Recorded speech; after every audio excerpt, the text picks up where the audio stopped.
Guys, kilala niyo tong gumagamit na to.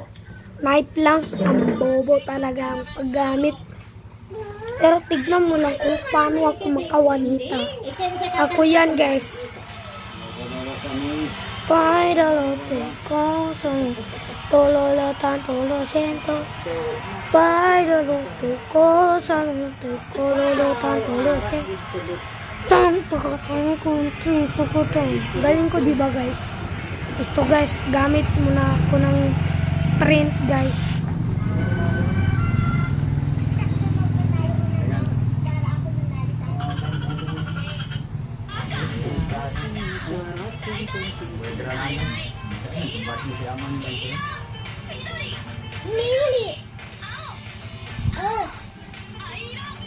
Uy! Sayang eh. Uy, palapit na, guys. Ano yan, ano yan.